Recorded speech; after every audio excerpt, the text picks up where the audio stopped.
Hey guys, it's me Anaïs, and today I am going to be telling you about The Fell by Lyndsey Harper. I just finished reading this book.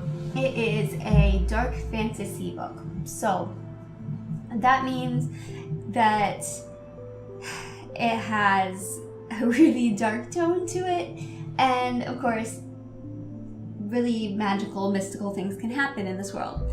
So I think that the best thing about this book is that it was interesting. It has an interesting lore.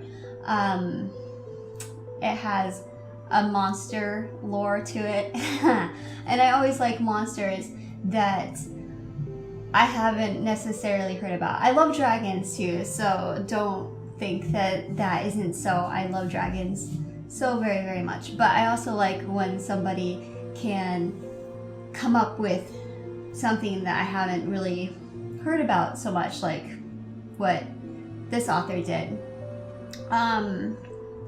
So the basic premise is that the main character, Guy, his mentor was killed in a very violent, horrific way by the monster, and so our main character, Lyra, wants to set off towards the Fell in order to rescue the princess and kind of avenge his mentor's death.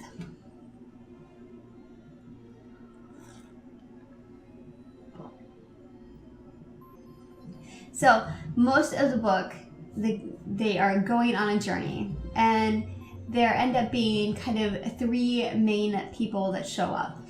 There is Lyra, he is the main guy, and then there is his superior in the king's military.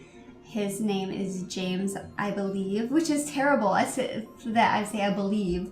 I think that I get this picture in my head, and that's more of what I did with this guy. Instead of having the name, I just can picture him pretty well because of how he was described. So maybe that's even better than a name, because what is a name really? It's not really that important. But anyway, that guy, and then Astrid, who is the thief.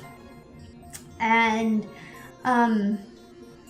so they are human, but the world they live in is like a medieval type of world that has different animals, so totally different animals, and she describes them. So I tried to picture what the animals look like. I'd love to see illustrations one day of what these animals really do look like, to see how right or wrong I am. But it has that kind of medieval feeling to it for me. So they go on this journey to the Fell to find the monster, and I think that the main character, Lyra, he is supposed to be like the hero, or for me, I think he's more of an anti-hero because he doesn't always behave in a heroic fashion to me. So the girl, of course, there's this romantic tension between the girl and Lyra, and I think, what is wrong with her? Why is she into this guy? And the only thing I can come up with is that maybe he looks really good, because he behaves, well, they're both supposed to be young, so maybe there's that too. So they're just behaving as young people do and getting crushes on one another. But honestly, like at one point, Astrid tells Lyra that he's really a good person, and I feel like she's kind of trying to convince herself of that. But if you think back, that's pretty much what a lot of people will say. That everybody, no matter what they do, they always consider themselves good people. So it's kind of interesting commentary, because he's given her all of these reasons why, to me, he isn't that great of a person, and maybe for her own safety she should back up a bit, but because of hormones or whatever, or maybe she thinks his blonde hair is cute, she's convincing herself that he's actually a good person, which seems foolish to me.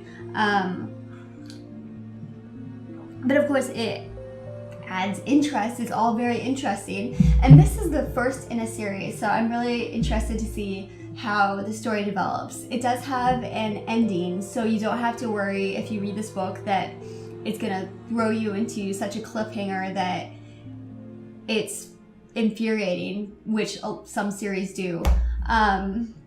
So there is definitely an ending, but there's also that ending is a heck of a beginning to the next book, and I want to know what happens next. Okay, well, I am going to finish my tea. I hope that you have tea too. I'm sorry, I didn't want to get too spoilery because, you know, I want to tell you about it. I don't want to tell you everything that happens. It's too much of a shocker. Yeah, so I'm going to finish my tea, and I will talk to you next time. Goodbye.